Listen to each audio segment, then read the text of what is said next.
Hi everybody, मेरा नाम है शिप्रा तिवारी, इस चैनल का नाम है नीट इन्फिनिटी और यहाँ पर मैं आपको पढ़ाती हूँ बायोलॉजी ताकि आप 360 में से 360 2026 में सिक्योर कर सके। बेटा आज एक बहुत इंपॉर्टेंट मैं एक वीडियो बना रही हूँ आप सभी लोगों के लिए। इसका नोट्स आपको इस टेलीग्राम चैनल पर मिल जाएगा बेटा।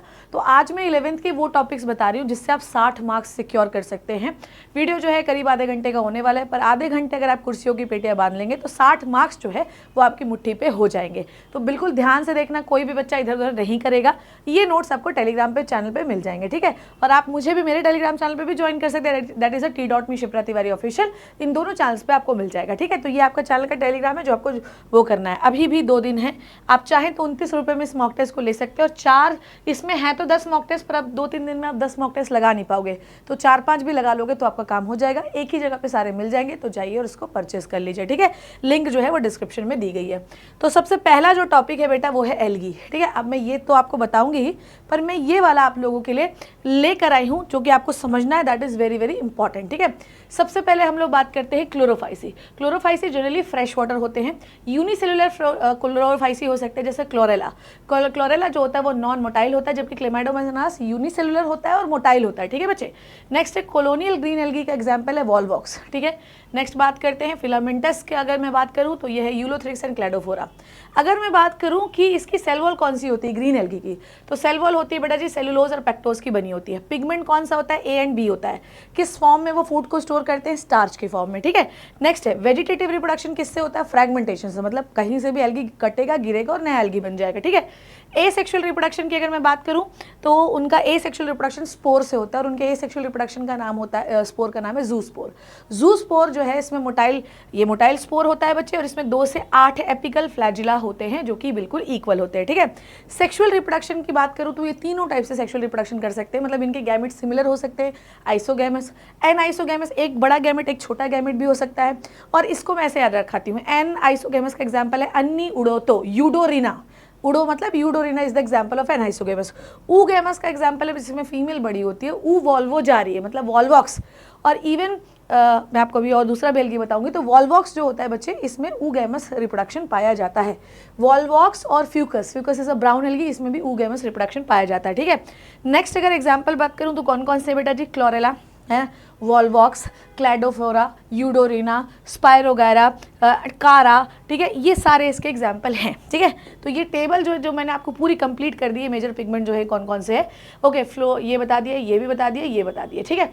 चलिए अब नेक्स्ट है बेटा जी ब्राउन एल्गी। इसको हम फियोफाइसी कहते हैं। ब्राउन एल्गी में मेनली मेराइन होते हैं ये, पर कुछ इसके फ्रेश वाटर भी हो सकते हैं। इनकी जो बॉडी होती है बेटा जी वो 3 पार्ट्स में डिवाइड है, फ्रॉन्ट्स, टाइप और होल्ड फास्ट में, ठीक है। नेक्स्ट है बेटा ये फिलामेंटस होते हैं, बड़े बड़े फिलामेंट के फॉर्म में, जैसे एक्टोकार्पस है ना। और ये कभी कभी 100 मीटर तक भी लंबे हो सकते हैं, जिसे हम कहते हैं kelp. Kelp is the example जो 100 मीटर लंबा होता है। नेक्स्ट है बेटा सेलुलोस। अगर मैं बात करूं कि सेल वॉल सेलुलोज की बनी है, पर इसके ऊपर एल्जीन नाम का मटेरियल पाया जाता है। इसको BARC से याद रखिएगा। ब्राउन एल्गी में एल्जी होता है और रेड एल्गी में कैराजीन होता है सेल वॉल के ऊपर, ठीक है। पिगमेंट है इनके पास AB, इनके पास AC और इनके पास AD, ठीक है। फ्यूकोजेंथिन साथ में इनके पास होता है ताकि ये ब्राउन कलर ऑलिव, मतलब बेसिकली जितना कम फ्यूकोजेंथिन होता है वो ऑलिव ग्रीन होता है। फ्यूकोजेंथिन बढ़ता जाता है, इनका कलर ब्राउन होता जाता है, ठीक है। नेक्स्ट है बेटा इनका स्टोर्ड मटेरियल क्या होता है, लेमिनेरियन स्टार्च और मैनिटॉल, ठीक है। फ्रेगमेंटेशन से ये भी एसेक्सुअल रिप्रोडक्शन करते हैं। सेक्सुअल रिप्रोडक्शन जो है बेटा जी जूस्पोर से करते हैं, सेम ये। और इनका फ्लैजिला इक्वल नहीं होता है ना, ग्रीन एल्गी का इक्वल होता है, एपिकल होता है, सर पे होता है, 2 से 8 होते हैं। इनका फ्लैजिला 2 है और किनारे किनारे होता है, और ये बिल्कुल अनइक्वल होता है, ये वाला इक्वल, ये वाला अनइक्वल, ठीक है।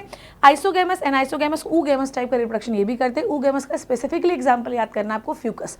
तो ऐसे याद रखो, ऊ वॉल्वो जा रही है फिर से, तो वॉलवॉक्स और फ्यूकस ऊगैमस होते हैं, ठीक है। इसका एग्जाम्पल बेटा एक्टोकार्पस, केल्प, लेमिनेरिया, फ्यूकस, सरगासप और डिक्टियोटा। आपकी NCERT में इसके कुछ बेटा जी एग्जाम्पल्स भी दिए हैं जो आप लोगों को याद रखना है। जैसे ये है बेटा जी लेमिनेरिया, ये है फ्यूकस और ये है डिक्टियोटा, ठीक है। ये है वॉलवॉक्स और ये है आपका कौन सा, दैट इज द यूलोथ्रिक्स, ठीक है। नेक्स्ट है बेटा जी रेड एल्गी। रेड एल्गी सारे ही मेराइन होते हैं, मल्टी सेलुलर होते हैं। सेलुलोज इनका सेल वॉल है, साथ में आउटर वॉल कैराजिन की बनी होती है, ठीक है। कैराजिन वाटर होल्डिंग कैपेसिटी बहुत अच्छी रखते हैं, इवन एल्जीन भी पानी को होल्ड कर सकते हैं, ठीक है। क्लोरोफिल A और D पिगमेंट होते हैं, साथ में रेड कलर इनको फाइकोएरिथ्रिन की वजह से मिलता है, ठीक है। फ्लोरिडियन स्टार्च जो होता है इनका स्टोरेज मटेरियल है जो कि एमाइलोपेक्टिन की तरह दिखता है, जो कि स्टार्च में दो होते हैं ना, एमाइलोज और एमाइलोपेक्टिन, तो ये बेटा जी एमाइलोपेक्टिन की तरह दिखता है, फ्रेगमेंटेशन से होते हैं। इनके पास जो है बेटा मोटाइल स्पोर्स नहीं होते हैं, ठीक है, एसेक्सुअल स्पोर नहीं होते हैं, ये वाली बात याद रखिएगा। इनके पास जो है सेक्सुअल रिप्रोडक्शन होता है जो कि oogamous होता है, इसको याद रखिए PPGG से, ठीक है, पोरफायरा, ठीक है। Next is polysiphonia, gracilaria and gelidium. तो ये एग्जाम्पल है बेटा जी किसका, पोरफायरा का है एग्जाम्पल, ठीक है, और this one is a Polysiphonia, ये एग्जाम्पल याद रखिएगा। चलिए बेटा, तो इकोनॉमिक इंपॉर्टेंस मैंने बता दिया, कैराजीन और एल्गीजीन जो होते हैं वो वाटर को होल्ड करते हैं। साथ में सरगाजम, लेमिनेरिया, पोरफायरा को लोग खाते हैं। नेक्स्ट जिलाडियम एंड ग्रेसिलेरिया से लोग जेलीज निकालते हैं, जिससे आप आइसक्रीम और जेलीज बनाती हैं। जो एक रोज जेल है ना वो इसी से बनता है, जिससे इलेक्ट्रोफोरेसिस कहते हैं। क्लोरेला एक यूनिसेलुलर एल्गी है जिसको लोग स्पेस में खाते हैं। तो इससे आपको जो है 2 से 3 सवाल आने की संभावना है। अब भगवान के लिए ये एनिमल किंगडम का टेबल रट्टा मार लीजिए, ठीक है। पॉरीफेरा, इन सारे उसमें देखते हैं सबसे पहले लेवल ऑफ ऑर्गेनाइजेशन। पॉरीफेरा में लेवल ऑफ ऑर्गेनाइजेशन सेलुलर है, सिलेंट्रेटा में टिश्यू है, टीनोफोरा में भी टिश्यू है, प्लेटेहेल्मिन्थ्स में ऑर्गन और ऑर्गन सिस्टम है, एस्केहेल्मिन्थ में ऑर्गन सिस्टम है, बाकी सब में ऑर्गन सिस्टम है। सिमेट्री में अगर मैं बात करूं तो जनरली पॉरीफेरा एसिमेट्रिकल है आपके एनसीईआरटी के हिसाब से। टीनोफोरा और सिलेंट्रेटा में होती है रेडियल सिमेट्री, ठीक है, बाकी सब में बायलैटरल सिमेट्री है, एक्सेप्ट मैं आपको बताती हूँ किसमें, एक्सेप्ट जो आपका इकाइनोडर्मेटा का जो एडल्ट होता है उसके पास होती है रेडियल सिमेट्री, जबकि लार्वा में बायलैटरल सिमेट्री, ठीक है। सीलोम की मैं बात करूं तो सीलोम जो है बेटा जी वो प्लेटेहेल्मिन्थ्स तक सबके पास एब्सेंट है, एस्केहेल्मिन्थ्स में स्यूडोसिलोमेट है, बाकी सारे सिलोमेट है। सेगमेंटेशन की बात करूं तो सब में एब्सेंट होता है, सिर्फ प्रेजेंट होता है बेटा जी किसमें, एनेलिडा एंड ऑर्थ्रोपोडा में। मोलस्का में भी एब्सेंट है, हेमिकॉर्डेटा में भी एब्सेंट है, ठीक है, इकाइनोडर्मेटा में भी एब्सेंट है, फिर कॉर्डेटा में प्रेजेंट होता है। तो किसमें सेगमेंटेशन है बेटा, एनेलिडा में, ऑर्थ्रोपोडा में एंड कॉर्डेटा में, बाकी सब में एब्सेंट। डाइजेस्टिव सिस्टम में अगर बात करूँ पॉरीफेरा में है नहीं, सिलेंट्रेटा, टीनोफोरा, प्लेटिहेल्मिन्थ सब में इनकम्प्लीट होता है, मतलब माउथ तो है पर एनस नहीं है। शुरू कहाँ से होता है बेटा, कंप्लीट डाइजेस्टिव सिस्टम शुरू होता है एस्केहेल्मिन्थ से, फिर कॉर्डेटा तक है। सर्कुलेटरी सिस्टम जो है बेटा सब तक एब्सेंट, एस्केहेल्मिन्थ तक सबके पास सर्कुलेटरी सिस्टम एब्सेंट है। जो भी चीज़ इनकी बॉडी में आना है बेटा वो पानी से आती है, ठीक है। नेक्स्ट है बेटा एनेलिडा से इनके में सर्कुलेटरी सिस्टम है, क्लोज सर्कुलेटरी सिस्टम होता है, याद रखिएगा, ठीक है। और आर्थ्रोपोडा में कैसा होता है, ओपन सर्कुलेटरी सिस्टम होता है, बाकी सब में ओपन है और फिर कॉर्डेटा में जाकर क्लोज हो जाता है, ठीक है। नेक्स्ट अपन बात करेंगे, अच्छा ठीक है, हेमिकॉर्डेटा में भी ओपन सर्कुलेटरी सिस्टम है, ठीक है, फिर वहाँ से शुरू होती है क्लोज सर्कुलेटरी सिस्टम की, फिर सबके पास क्लोज है, ठीक है। नेक्स्ट अपन बात करते हैं रेस्पिरेटरी सिस्टम, सबके पास एब्सेंट है, ठीक है। इवन एनेलिडा में भी क्यूटेनियस रेस्पिरेशन है, तो कोई स्पेशल ऑर्गन नहीं है। कहानी शुरू होती है कहाँ से बेटा जी, आपके ऑर्थ्रोपोडा से। तो ऑर्थ्रोपोडा के पास, ठीक है, ऑर्थ्रोपोडा से लेकर आखिरी तक आपके पास प्रॉपर रेस्पिरेटरी सिस्टम है, मतलब प्रॉपर स्पेसिफिक कोई चीज़ है रेस्पिरेशन के लिए। जैसे ट्रैकियल सिस्टम है किसके पास, that is for arthropoda. Mollusca के पास फेदर लाइक गिल्स होते हैं जो रेस्पिरेशन में काम करते हैं, ठीक है। डिस्टिंक्टिव फीचर है ना, पॉरीफेरा की बॉडी में छेद होगा, टीडोब्लास्ट किस में होगा बेटा जी, सिलेंट्रेटा में। टीनोफोरा में 8 कॉम प्लेट्स होंगी जिससे वो मूवमेंट करेगा। प्लेटेहेल्मिन्थ्स में hooks and suckers and flat body होती है। एस्केहेल्मिन्थ्स वार्म बॉडी है, इसका मेल बिल्कुल आखिरी से मुड़ा हुआ होता है, इसलिए हम इसको राउंड वॉर्म भी कहते हैं। नेक्स्ट, बॉडी इनकी सेगमेंटेड होती है, ठीक है, एनेलिडा की पहला सेगमेंटेशन यहीं से शुरू हुआ। ऑर्थ्रोपोडा का एक्सोस्केलेटन काइटिन से बना है और इनके पास जॉइंटेड एपेंडेजेस होते हैं। मोलस्का जो होता है बेटा जी इसमें एक्सटर्नल शेल होता है, इनकी बॉडी हेड, मस्कुलर फुट और हेम्प में डिवाइडेड होती है। नेक्स्ट है बेटा जी, ये क्वेश्चन आता है water vascular system. Water vascular system जो है वो आपके इकाइनोडर्मेटा का फीचर है, रेडियल सिमेट्री होती है इनके एडल्ट के पास। इनके पास कौन सा सिस्टम है, इनके पास वाटर कैनाल सिस्टम, इनके पास वाटर वेस्कुलर सिस्टम। पॉरीफेरा के पास कैनाल, इनके पास वेस्कुलर। क्वेश्चन आता है हेमिकॉर्डेटा जो होते हैं बेटा इनका भी अलग कहानी है, वॉर्म लाइक बॉडी होती है। इनकी बॉडी डिवाइड होती है प्रोबोसिस, कॉलर और ट्रंक में, ठीक है। प्रोबोसिस के पास स्टोमोकॉर्ड होता है। अब भैया वर्टिब्रेटा के कॉर्डेटा के बारे में आप जानते हैं, इनके पास नोटोकॉर्ड या वर्टिब्रल कॉलम होगी, नर्व कॉर्ड होगी, फेरेंजियल गिल स्ट्रिप्स होगा, वेंट्रल की ओर हार्ट होगा और भैया टेल होगी, ठीक है। तो ये आपको याद रखना है, ठीक है। नेक्स्ट बेटा जी जो आपको याद रखना है दैट इज़ 3 फैमिलीज, ठीक है। मैं आपको सारी फैमिलीज़ के नोट्स दे रही हूँ, पर मेक श्योर कि आप 3 फैमिलीज़ को याद रखिए।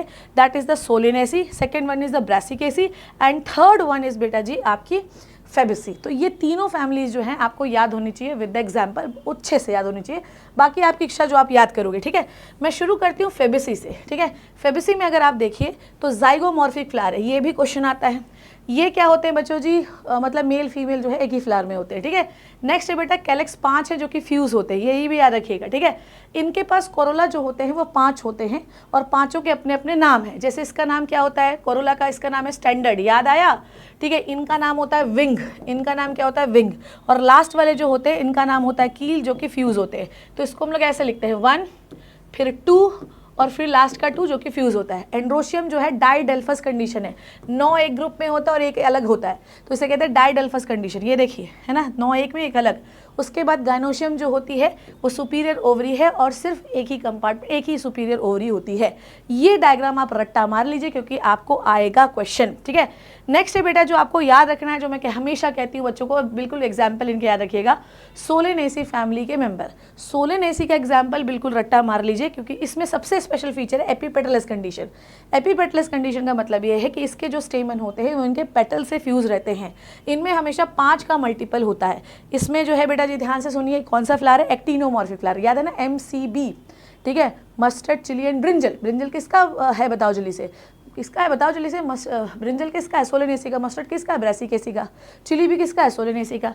नेक्स्ट है बेटा इसमें कैलिक्स 5 है, फ्यूज है। कोरोला भी 5 है, फ्यूज है। इवन एंड्रोशियम भी 5 और फ्यूज है। मतलब सारे एंड्रोशियम जो है वो किससे जुड़े हुए हैं, देखो दिया हुआ है पेटल से जुड़े हुए हैं। इसमें जो आपकी ओवरी है बेटा जी वो क्या है बेटा जी, इसमें ओवरी जो है देखो G2 दिया हुआ है, दिया हुआ है। तो यहाँ पर देखिए सुपीरियर ओवरी जो है वो पाई जाती है और 2 कंपार्टमेंट्स में है। G2 मतलब 2 कंपार्टमेंट्स है, ठीक है। चलिए भैया, is this clear to you everybody, yes और नो बोलिए जल्दी से। आइए, तो यहाँ तक कि सोलेनेसी वाली कहानी आप लोगों को क्लियर हो गई है। नेक्स्ट मैं आपको समझाती हूँ ब्रासिकेसी, और इनके प्लीज़ एग्जाम्पल याद रख लीजिएगा। ब्रासिकेसी में बेटा जी मस्टर्ड और सेल्विनिया, ठीक है, ये 2 ऐसे एग्जाम्पल हैं जिसमें अनइक्वल स्टेमन होते हैं। ये वाला एग्जाम्पल आता है। तो इसमें क्या होता है कि 4 एक जैसे होते हैं, 2 अलग होते हैं, तो मतलब 2 बाहर है 4 अंदर की ओर होते हैं।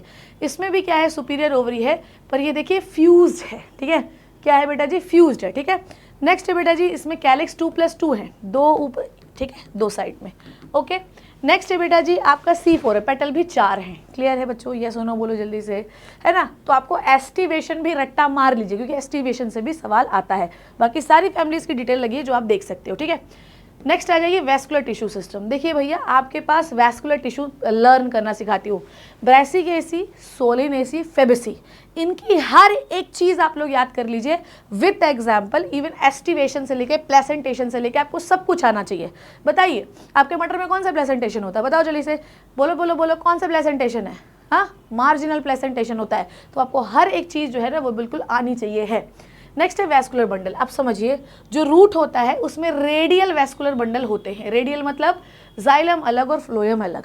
जो रूट होती है उसमें हमें प्रोटोजाइलम को बाहर रखना होता है, मेटाजाइलम को अंदर रखना होता है। ऐसी कंडीशन को हम एक्सार्च कंडीशन कहते हैं, ठीक है। याद रखिए हमें प्रोटो को प्रोटेक्शन देना है। जो स्टेम होता है उसमें प्रोटोजाइलम अंदर की ओर होता है, मेटाजाइलम बाहर की ओर होता है, इसे कहते हैं एंडार्च कंडीशन। आइए नेक्स्ट अगर बात करें तो जो स्टेम होता है उसमें जाइलम और फ्लोएम जो है एक साथ होते हैं। अब अगर जाइलम एंड फ्लोएम के बीच में कैम्बियम नहीं है तो ये क्या है बेटा जी, ये है क्लोज्ड कॉन्जॉइंट। ये क्या है बेटा जी, ये है क्लोज्ड कॉन्जॉइंट। पर अगर जाइलम एंड फ्लोएम के बीच में आपको कैम्बियम दिख रहा है तो ये है बेटा जी आपका ओपन वैस्कुलर बंडल, और इसमें आपकी सेकेंडरी ग्रोथ हो सकती है। और इसका एग्जाम्पल कौन है बेटा, डाइकॉट स्टेम में सेकेंडरी ग्रोथ होती है। इसका एग्जाम्पल क्या है, मोनोकॉट स्टेम। अब आपको रूट में थोड़ा और डिफरेंस बता देती हूँ मैं। जो मोनोकॉट रूट होती है उसमें वैस्कुलर बंडल्स ज़्यादा होते हैं, ऐसे चारों अलग अलग होंगे पर ज़्यादा होंगे, जबकि डाइकॉट रूट में वैस्कुलर बंडल्स कम होते हैं, ठीक है। चलिए भैया, तो ये वाली बात हो गई। Next reproductive system of frog, that is very very important. Reproductive system of frog में क्या इंपॉर्टेंट मैं आपको बताती हूँ। जो मेल का फ्रॉग का रिप्रोडक्टिव सिस्टम है, इसमें जो यूरोजेनाइटेड ट्रैक्ट होता है, इसका मतलब ये है कि उसकी जो सूसू है ना, और उसका जो स्पर्म है वो एक ही डक्ट से पास होता है और वो जाके खुलते हैं क्लोएका में। ये है इसका यूरिनरी ब्लैडर। तो बेसिकली क्या होता है, ये देखो किडनी, मेरी बात ध्यान सुनिए, टेस्टीज है, टेस्टीज के ऊपर फैट बॉडी है ताकि उसको जगह मिले। साथ में आपकी किडनी के बीचों बीच में से कनाल पास होती है जिसको कहते हैं बीडल कैनाल, ठीक है। और ये बीडल कैनाल अल्टीमेटली कहाँ खुलती है, आपके यूरेटर में खुलती है, और ये जाके खुल जाता है आपके बताओ कहाँ, क्लोएका में, ठीक है। इसका मतलब ये है कि सीधी बात ये है कि इनके में स्पर्म एंड आपका यूरिन एक ही जगह से पास होता है। क्लोएका में अगर आप देखें तो cloaca is the common opening for the sperm, for the urine, ठीक है, and for the digestive tract, ठीक है। डाइजेस्टिव वेस्ट भी हम क्लोएका में रिलीज करते हैं। ब्लैडर अलग क्यों दिया गया है, क्लोएका में सारा यूरिन आता है, फिर ब्लैडर में कलेक्ट होता है, फिर ब्लैडर धीरे धीरे उसे बाहर निकालता है। ब्लैडर धीरे धीरे क्लोएका होता है, क्लोएकल अपर्चर से बाहर होता है, तो ब्लैडर बाद में स्टोर करता है यूरिन, ठीक है। अब आ जाओ, क्रोमोसोम का स्ट्रक्चर याद रखिए। इस क्रोमोसोम को आप ध्यान से देखिए, इसमें आपको दो धसाव दिख रहे हैं, एक कॉन्स्ट्रिक्शन यहाँ, दूसरा कॉन्स्ट्रिक्शन यहाँ। पहले कॉन्स्ट्रिक्शन जो यहाँ से देखो, पहला कॉन्स्ट्रिक्शन यहाँ, दूसरा कॉन्स्ट्रिक्शन यहाँ, इसे हम लोग कहते हैं primary constriction and this one is called as secondary constriction, ठीक है बच्चे। अब मेरी बात को ध्यान से समझिएगा। प्राइमरी कॉन्स्ट्रिक्शन में डिस्क शेप का स्ट्रक्चर दिखाई दे रहा है पिंक कलर का, इसे कहते हैं सेंट्रोमियर। आपका जो भी क्रोमोसोम है उसके पास होती हैं आर्म्स, ये है पी आर्म और ये है क्यू आर्म, ठीक है। ये पी आर्म और नीचे वाली क्यू आर्म, इन्हें हम कहते हैं क्रोमैटिड। इसके अंदर भरा है डीएनए और प्रोटीन, ठीक है, क्योंकि यही कंडेंस होकर आपका क्रोमोसोम बनाया हुआ है। अब ये क्रोमैटिड जो है डायरेक्टली सेंट्रोमियर से नहीं जुड़ते, यहाँ पे एक डिस्क शेप का स्ट्रक्चर है जिसे कहते हैं काइनेटोकोर, क्रोमैटिड वहाँ पे जुड़ते हैं, ठीक है। समझ में आई बात। और ये दोनों एक ही क्रोमोसोम की क्रोमैटिड है, तो इसे कहते हैं अपन लोग सिस्टर क्रोमैटिड। कौन सी क्रोमैटिड बच्चों, this one is called as sister chromatid. Now मेरी बात को सारे कान खोलकर बहुत ध्यान से सुनेंगे।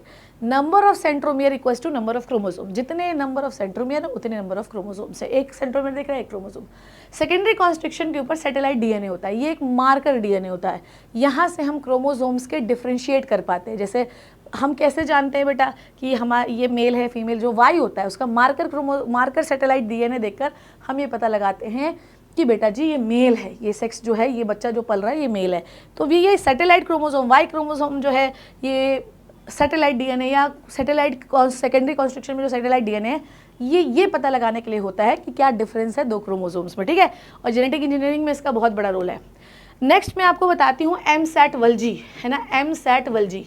इसका आप लोग याद रखिएगा, मेटासेंट्रिक क्रोमोसोम अगर सेंट्रोमियर बीच में है, इसका शेप होता है वी, ठीक है। एनाफेज में अगर आप इनका शेप देखोगे, ये मेटाफेज में आपको दिख रहे हैं, ये मेटाफेज में आपको कैसे दिखेंगे, एमसेट, पर एनाफेज में आपको वल्जी दिखेगा, ठीक है।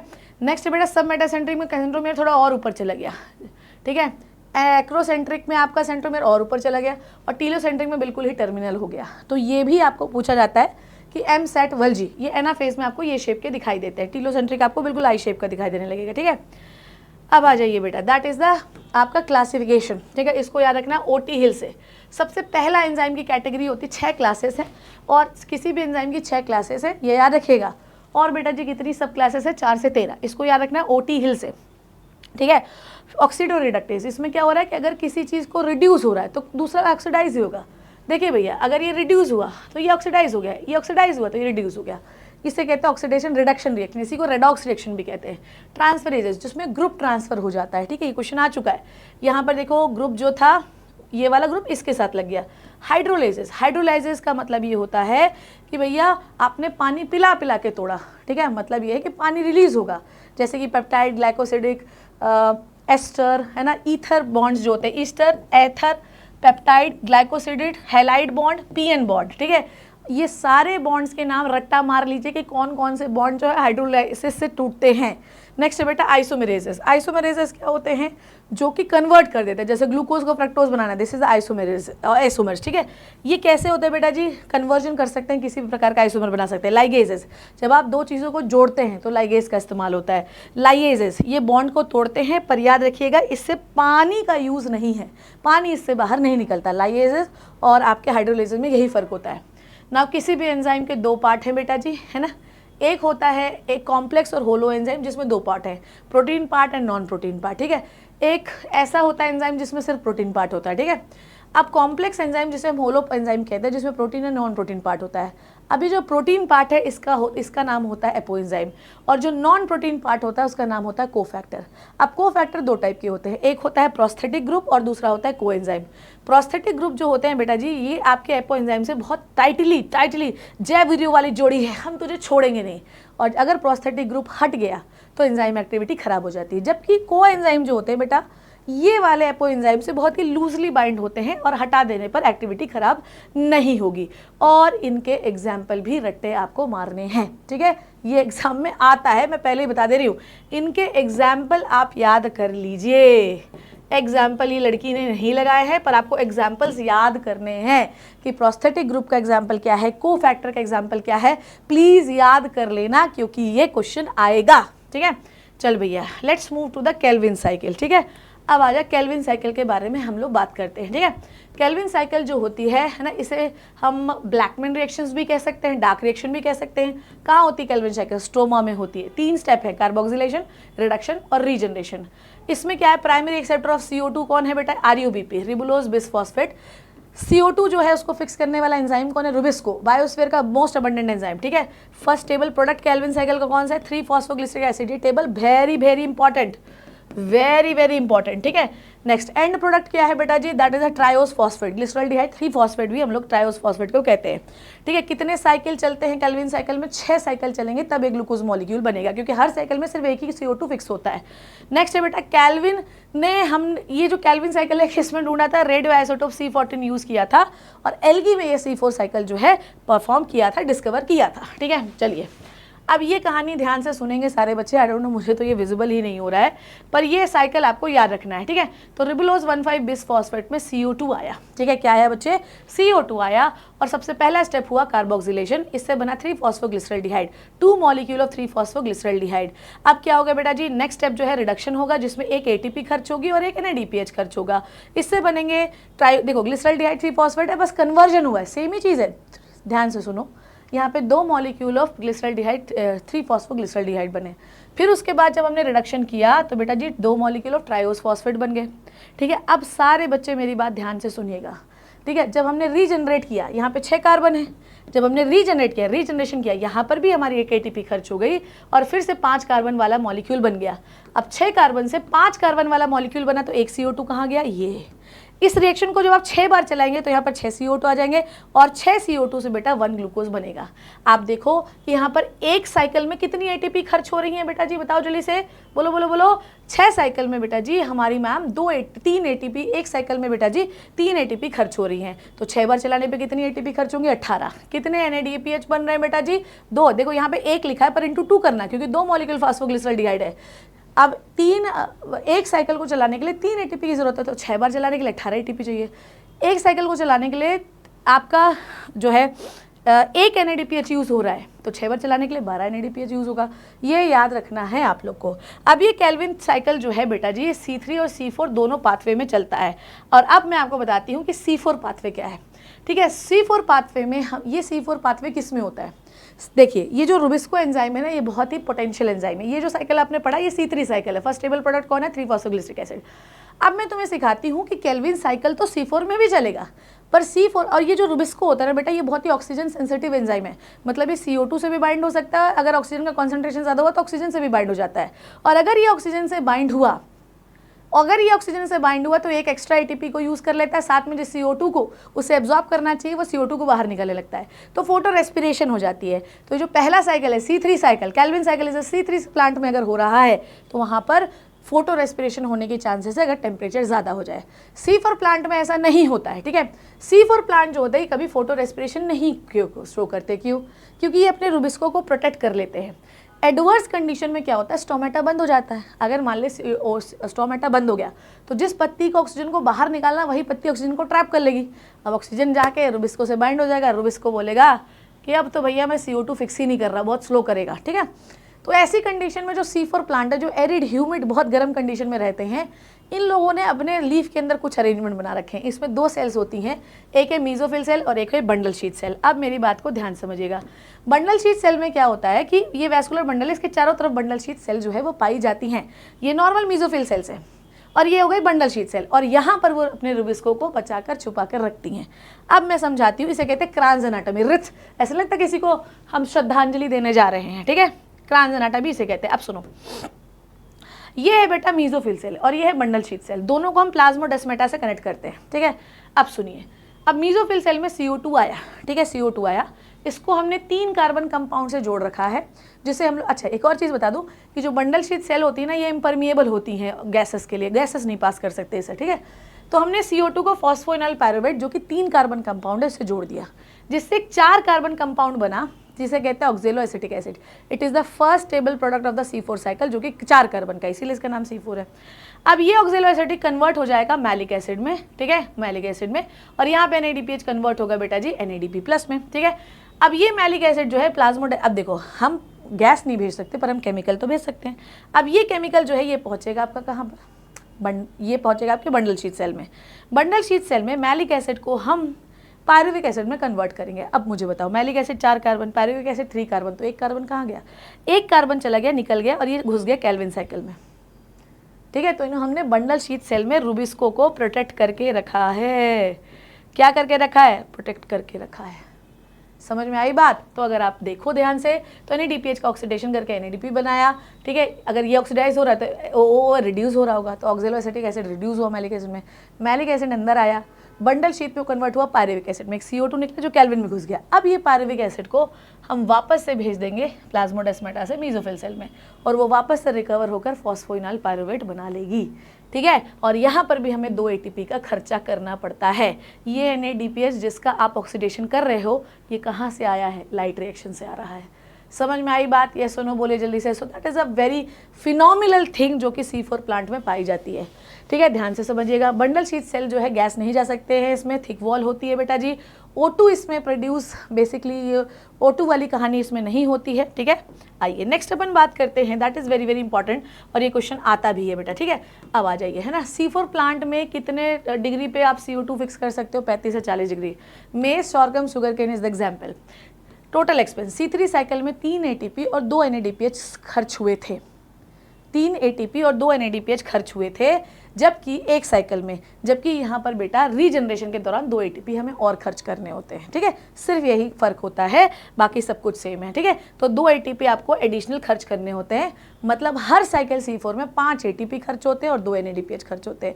तो 6 बार अगर आप यही साइकिल चलाओगे तो आपके 6 पंचे 30 ATP और 12 NADPH खर्च होंगे C4 में। ठीक है, तो ये कैलकुलेशन आपको आना चाहिए है। ठीक है बच्चे, आई होप ये वाली बात सबको क्लियर हो गई। Now will move to the hormone. बेटा जी हार्मोन तो बहुत इंपॉर्टेंट है और हर साल आपको हार्मोन से सवाल आता है जो आपको याद रखना है। ठीक है, चलिए भैया, सबसे पहला फर्स्ट ऑक्सिन के बारे में पढ़ाती हूँ। तो ऑक्सिन का सीधे फंक्शन याद करो, that is very very important. ठीक है, Xmas party syllabus are perfect and fine. Xmas मतलब जाइलम का डिफ्रेंसिएशन करता है auxin. Xmas party celebration are perfect and fine. Xylem का डिफ्रेंसिएशन करता है, पार्टी मतलब पार्थेनो कार्पिन टोमेटो करता है, ऑक्सिन जो है सेल डिवीजन करता है, रूटिंग करता है, स्टेम में रूट निकालने का काम करता है स्टेम कटिंग में। ठीक है, प्रमोट करता है, promote the abscission in older rip, जो बूढ़ी हो जाती है उनका एब्सेशन करवा देता है। नेक्स्ट है बेटा एपिकल डोमिनेंस, मतलब ये ऐसे टिप से ग्रो करवाता जाएगा। ठीक है, इसीलिए क्या करते हैं, अगर आपको हेज मेकिंग करनी है, मतलब बेसिकली जो माली होते हैं वो काटते रहते हैं, ऐसा नहीं है कि आपका ऐसा बढ़ता जाए प्लांट, क्योंकि एपिकल डोमिनेंस शो कर देता है। नेक्स्ट है बेटा फ्लावरिंग एंड पाइनएप्पल, इससे बहुत क्वेश्चन आते हैं। ठीक है, अब आ जाओ। नेक्स्ट है बेटा जी, मैं आपको सीधे जिबरलिन का फंक्शन समझाती हूँ। Multi Das applied for the BSc-LS। Multi मतलब माल्टिंग, दास मतलब डिले सेनेसेंस, अप्लाइड मतलब एप्पल को प्रॉपर शेप देता है, बड़े बड़े एप्पल बनवाता है। बोल्टिंग, बोल्टिंग क्या इफेक्ट होता है, जो आप कैबेज में क्या होता है कि स्टेम की हाइट बढ़वाने लग जाता है, this is called as bolting effect. Sugar cane गन्नों की लेंथ बढ़ाने लगता है, जिससे गन्नों का प्रोडक्शन बढ़ जाता है। कॉनिफर्स में जुवेनाइल फेज को हास्ट कर देता है, जुवेनाइल फेज को फास्ट कर देता है, मतलब एडल्ट जल्दी बनवा देता है कॉनिफर्स को। ठीक है, और एप्पल में बेटा जो ग्रेप्स जो होते हैं उसमें डंडियाँ लंबी कर देता है, जिससे बड़े ज़्यादा उस पर ग्रेप्स लगे। ठीक है, नेक्स्ट है बेटा साइटोकाइनिन। साइटोकाइनिन जो है ना, नेचुरली फाउंड जो है कॉर्न कैरल्स पे जो साइटोकाइनिन उसको कहते हैं ज़ियाटिन। ठीक है, ये याद रखना नाम। ठीक है, नेक्स्ट अपन बात करते हैं क्रिकेट मैच में डेली टाइम आउट होता है। क्रिकेट मतलब सेल डिवीजन करवाता है साइटोकाइनिन, न्यूट्रिएंट मोबिलाइजेशन करवाता है, मॉर्फोजेनेसिस करवाता है, मतलब कोई प्लांट है तो उसमें लीफ वगैरह बनवाएगा, जल्दी जल्दी सेल डिवीजन करवा के स्टेम की हाइट बढ़वा देगा, शेप दिलवाता है। ठीक है, नेक्स्ट है बेटा डिले सेनेसिस, बूढ़ा कम करवाता है, बूढ़ा नहीं होता इससे जब तक ये निकलता रहेगा। ठीक है, प्लांट टिश्यू कल्चर जब हम करते हैं तो आपके पास ग्रुप ऑफ सेल्स है जिसको हम कहते हैं कैलस। अगर आप चाहते हैं कि इसमें रूटिंग और शूटिंग हो, रूट और शूट निकले, तो आपको ऑक्सिन और आपको साइटोकाइनिन मिलाना ही पड़ेगा। ठीक है, नेक्स्ट है बेटा ओवरकम द एपिकल डोमिनेंस। आपने ऑक्सिन में देखा कि डोमिनेंस जो है वो बढ़ती जा रही है, तो ये एपिकल डोमिनेंस करवा देता है, मतलब एपिकल डोमिनेंस को इनहिबिट करवाता है, मतलब चौड़ाई में बढ़वाना शुरू कर देता है। नेक्स्ट है बेटा इथिलीन, ये गैशियस हार्मोन है। ठीक है, add some raw peanut butter on bread. Add मतलब एब्सेशन, पत्तियां झड़वा देता है, फूल गिरवा देता है, फल गिरवा देता है। एब्सेशन पत्तियां झड़वा, सेनेसेंस बूढ़ा करवा देता है। राइपनिंग करवाता है। ठीक है, राइपनिंग हार्मोन है, फलों को पकवा देता है। ठीक है, रूट हेयर इलोंगेशन भी करवाता है, that is very very important, root hair का इलोंगेशन करवाता है इथिलीन। रूट हेयर का इलोंगेशन इथिलीन करवाता है, ठीक है। पीनट्स में सीड जर्मिनेट करवा देता है, ठीक है। बटर ऑन ब्रेड मतलब डॉर्मेंसी, सीड डॉर्मेंसी को ब्रेक करवाता है। नाउ लास्ट हार्मोन जो सबसे गंदा है, अब से स्ट्रेस लेना बंद, है ना, क्योंकि नीट आ चुका है और हम स्ट्रेस नहीं लेंगे, ठीक है। एब्सेशन बट डॉर्मेंसी, एब्सेशन मतलब झड़वा देगा, डॉर्मेंट कर देगा सीड को, ठीक है। सीड जर्मिनेट नहीं होने देगा, स्ट्रेस हार्मोन है, स्टोमेटा क्लोज कर देगा, कोई अच्छे काम नहीं है इनके। वो तो कम से कम पीनट विनट की सीड जर्मिनेट करवा रहा था, फलों को पकवा रहा था। चलिए, है ना, इवन जो रूट इलोंगेशन का काम भी इथिलीन का होता है, ठीक है। चलो भैया, कितनी सांस आप ले रहे हैं, छोड़ रहे हैं, this is the tidal volume. Maximum कितनी सांस आप ले सकते हैं, 2500 से 3000, this is the inspiratory reserve volume. कितनी सांस मैक्सिमम छोड़ सकते हैं, that is the expiratory reserve volume, है ना। कितनी सांस मैक्सिमम आप ले सकते हैं, इंस्पिरेटरी कैपेसिटी, तो आप टाइडल वॉल्यूम तो ले भी सकते हो, साथ में IR भी ले सकते हो। This is called as inspiratory reserve capacity, ठीक है, ठीक है। इंस्पायरेटरी कैपेसिटी, एक्सपायरेटरी कैपेसिटी कितनी बाहर निकाल सकते हो मैक्सिमम, एक तो एक्सपिरेटरी रिजर्व वॉल्यूम कितनी होती है 1000 से 1100 ml, साथ में और क्या निकाल सकते हो, टाइडल वॉल्यूम। टोटल कितनी हवा निकाल सकते हो, 1600 ml। नेक्स्ट होती है बेटा रेजिडुअल वॉल्यूम, ये होती है 1200 ml। ये वो हवा है चाहे कुछ भी कर लो, ये बेटा जी आपकी एक्सचेंज नहीं होती है। जब आप सारी वॉल्यूम्स को जोड़ देते हैं इंक्लूडिंग रेजिडुअल वॉल्यूम, तो आपकी मिलती है आपकी टोटल लंग कैपेसिटी, ठीक है, ओके। पर अगर आप रेजिडुअल वॉल्यूम हटा दें तो मिलती है वाइटल कैपेसिटी, क्योंकि वाइटल कैपेसिटी के अंदर वही आते हैं जो कि एक्सचेंज में पार्ट लेते हैं, जैसे tidal volume, expiratory reserve volume और इंस्पिरेटरी रिजर्व वॉल्यूम, ठीक है। वॉल्यूम को जब जोड़ते हो ना तब कैपेसिटी मिलती है। चलिए भैया, नेक्स्ट अपन बात करते हैं फैक्टर जो कि आपकी इसकी वॉल्यूम्स को याद रखिएगा बेटा, that is very very important, ठीक है। ये जो वैल्यू है that is very very important. आपके एटमॉस्फेयर में ऑक्सीजन कितना होता है 159 mmHg। CO2 बॉडी के अंदर कितना है, देखो CO2 कम होगा तो 40 से कम नहीं हो सकता, ऑक्सीजन भी कम होगी किसी जगह पर, आप जानते हो ना ऑक्सीजन कहाँ कम होगी, टिश्यू एरिया में 40 से कम नहीं हो सकती। कार्बन डाइऑक्साइड ज़्यादा होगा तो 45 से ज़्यादा नहीं हो सकता, टिश्यू वाले एरिया में CO2 बहुत ज़्यादा होती है, 45 से ज़्यादा नहीं हो सकती, देख लो चाहे तो। एल्वियोलाई में क्या ज़्यादा होगा ऑक्सीजन, ठीक है, तो 159 से अब आपका ऑक्सीजन पहुंच गया 104। एल्वियोलाई में कार्बन डाइऑक्साइड कम होगा तो कितना होगा 40, ठीक है। डीऑक्सीजनेटेड ब्लड में CO2 क्या होगी ज़्यादा 45, ऑक्सीजन होगी कम तो 40। ऑक्सीजनेटेड ब्लड में अब 104 से आप पहुंच गए 95 mmHg, ठीक है। साथ में आपका CO2 ऑक्सीजनेटेड ब्लड में क्या होता है, CO2 ऑक्सीजनेटेड ब्लड में कम हो तो कितना होगा 40। टिश्यूज़ में CO2 क्या होता है ज़्यादा 45, ऑक्सीजन कम है कितना 40। तो इस तरीके से गैसेज एक्सचेंज होता है, ठीक है। तो डिफ्यूजन मेम्ब्रेन से होता है। डिफ्यूजन मेम्ब्रेन में क्या क्या होता है, एक एल्वियोलाई, एक ब्लड वेसल, बीच में बेसमेंट मेम्ब्रेन, ठीक है। तो सॉल्युबिलिटी ऑफ गैस किस पर निर्भर होती है कि गैस की मतलब डिफ्यूजन ऑफ गैस किस पर निर्भर करता है, सॉल्युबिलिटी ऑफ गैस में। CO2 ज़्यादा सॉल्युबल होती है इसलिए डिफ्यूज जल्दी होती है, ठीक है। थिकनेस ऑफ मेम्ब्रेन, ज़्यादा मेम्ब्रेन रेस्पिरेटरी मेम्ब्रेन मोटी हो गई तो आपका गैसेज एक्सचेंज खराब हो जाएगा, इसीलिए जब आप सिगरेट पीते हो तो मेम्ब्रेन मोटी हो जाती है तो गैसेज एक्सचेंज अच्छे से नहीं हो पाता, ठीक है। चलिए भैया, let's move to the oxygen dissociation curve. ये बेटा होता है सिग्मोइड कर्व, ठीक है। अगर आप, है ना, प्रेशर ऑफ ऑक्सीजन और हीमोग्लोबिन सैचुरेशन के बीच में ग्राफ खींचे तो भैया जी क्या होता है, टिश्यू वाला एरिया, ये टिश्यू वाला एरिया है, ये टिश्यू वाला एरिया है, ये लंग्स वाला एरिया है। आप हमेशा ये देखोगे कि हीमोग्लोबिन का 97% हीमोग्लोबिन जो होता है वो ऑक्सीजन से बाइंड लंग्स वाले एरिया पे हो जाता है, क्योंकि वहाँ ऑक्सीजन बहुत ज़्यादा होता है। पर अगर आप टिश्यू वाले एरिया में देखें तो वहाँ पर क्या होता है बेटा, हीमोग्लोबिन कार्बन डाइऑक्साइड से बाइंड होता है, क्योंकि वहाँ CO2 बहुत ज़्यादा होता है। पर जैसे जैसे आप ऑक्सीजन का वॉल्यूम बढ़ाते जाएंगे हीमोग्लोबिन जो है वो बाइंड होता जाएगा। एक बार अगर आपका हीमोग्लोबिन 97% बाइंड हो गया ना, 100% कभी भी बाइंडिंग नहीं होती, या ये कह लो फुल्ली सैचुरेट हीमोग्लोबिन हो गया, फिर आप कितना भी ऑक्सीजन बढ़ाते जाएं कोई फर्क नहीं पड़ता। इसीलिए 100 ml ब्लड में 20 ml ऑक्सीजन होती है, फिर भी टिश्यू को 5 ml ही मिलती है, 15 ml यूं ही बाहर हो जाती है। अब देखिए, ये तो आइडियल कंडीशन है, पर अगर मान लीजिए कि एनवायरनमेंट में pH कम हो गया आपके ब्लड में, H+ कॉन्सेंट्रेशन ज़्यादा हो गया, H+ ज़्यादा होगा तो pH कम ही होगा, ठीक है, टेम्परेचर ज़्यादा हो गया, तो अब आपका सैचुरेशन जो है ना वो बहुत धीरे धीरे होगा, क्योंकि अब आपका हीमोग्लोबिन CO2 से बाइंड होगा। आइडियल कंडीशन है आपका कर्व जो है लेफ्ट साइड की ओर मूव करेगा, घटिया कंडीशन आपका कर्व राइट साइड की ओर मूव करेगा। राइट साइड की ओर मूव कर रहा है इसे कहते हैं बोहर्स इफेक्ट, लेफ्ट साइड की ओर मूव कर रहा है मतलब ऑक्सीजन बाइंड हो रहा है हीमोग्लोबिन से, this is called as Haldane effect. तो आपके इसमें ना मैंने कितने सारे टॉपिक बता दिए, ठीक है। अब आ जाइए डिसऑर्डर, ध्यान दीजिए। एज़मा, एज़मा क्या होता है, एक एलर्जिक डिसऑर्डर होता है। किसी चीज़ से अगर आपको एलर्जी हो जाए तो आपका जो रेस्पिरेटरी पाथवे होता है वो इन्फ्लामेशन हो जाता है, जिससे गैस एक्सचेंज स्लो हो जाता है, आपको सफोकेशन होता है। नेक्स्ट है इम्फाइसीमा, आपकी जो एल्वियोलाई होता है उसका सरफेस एरिया डिक्रीज हो जाता है, क्योंकि जो आपकी एल्वियोलाई है ना बेटा उसमें होता है ऐसे सेप्टा, क्या होता है बच्चे, ऐसा सेप्टा होता है, ये सेप्टा डिजोल्व हो जाता है, तो आपका गैसेज मोटा हो जाता है, आपका एल्विलाई सेप्टा डिजोल्व हो जाता है, सरफेस एरिया डिक्रीज हो जाता है, तो आपको सफोकेशन होता है। और ये तब होता है जब आप बहुत ज़्यादा सिगरेट पीते हैं, ठीक है। ऑक्यूपेशनल लंग्स डिसऑर्डर, इसमें क्या होता है, सिलिकोसिस इज एग्जाम्पल। अगर आप ऐसी किसी इंडस्ट्री में काम करते हैं जहाँ पे सिलिका या कोई स्टोन बेकिंग इंडस्ट्री इन सब में काम करते हैं, तो इसमें क्या होता है कि ये चीज़ें आपके लंग्स में घुसती हैं। लंग्स में क्या होता है, अब नॉर्मल फाइब्रस का डिवीजन होने लगता है, फाइब्रॉइड बन जाता है, ठीक है। निमोनिया आपको पता ही है, बैक्टीरियल इन्फेक्शन है जिससे आपके एल्विलाइज जो होते हैं वो पानी से भर जाते हैं, ठीक है। यह है ईसीजी, ठीक है। ईसीजी इलेक्ट्रोकार्डियोग्राफ, इसमें पी वेव क्या होती है जो ये बताती है कि भैया आपका इस समय एट्रिया का कॉन्ट्रैक्शन हो रहा है, एट्रियल डिपोलराइजेशन। क्यूआरएस ये बताता है कि वेंट्रिकल डिपोलराइज हो रहा है। जब तक वेंट्रिकल डिपोलराइज हो रहा है उतने टाइम पे एट्रिया रिलैक्स हो रहा है, एट्रियल रिलैक्सेशन की कोई वेव नहीं है।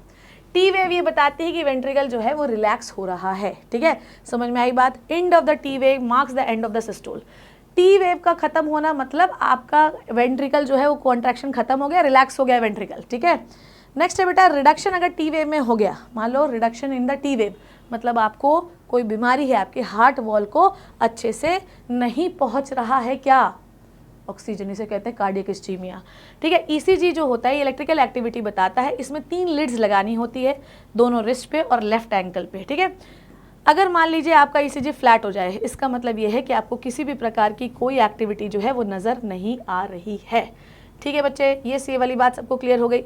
ओके, नाउ इसके डिसऑर्डर भी पढ़िए। हाई ब्लड प्रेशर, यूजुअली आपका ब्लड प्रेशर कितना होना चाहिए, 120/80, अगर इससे ज़्यादा हुआ 140/90 मतलब आपको हाई बीपी है। आर्थेरोस्क्लेरोसिस, मान लीजिए कि आपकी ब्लड वेसल में फैट, कोलेस्ट्रॉल, फाइब्रस टिश्यू ये सब जम गए हैं, तो आपकी नैरो हो जाती है arteries, this is called as what बेटा, this is called as coronary artery disease, atherosclerosis कहते हैं। नेक्स्ट होता है एंजाइनोपेक्टोरिस, है ना। क्या होता है कि जब आपके कार्डियक सेल के लाइसोसोम ब्रेक होते हैं, सेल ऑर्गेनल ब्रेक होते हैं, तो एक अजीब सा पेन होता है। ये क्यों ब्रेक हो रहे हैं, क्योंकि इन सेल ऑर्गेनल को ऑक्सीजन नहीं मिल पा रही है।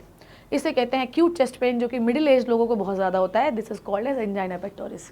बार बार अगर एंजाइना पेक्टोरिस हुआ, ठीक है, तब दिक्कत है भैया। नेक्स्ट होता है बेटा जी, अगर आपका हार्ट पंप नहीं कर पा रहा है, तो एक समय ऐसा आता है कि वो फेल हो जाता है काम करना। ऐसा क्यों हुआ बेटा, कि आपकी लंग्स, आपका जो हार्ट है ना, उसकी मसल को ऑक्सीजन नहीं मिल रही है।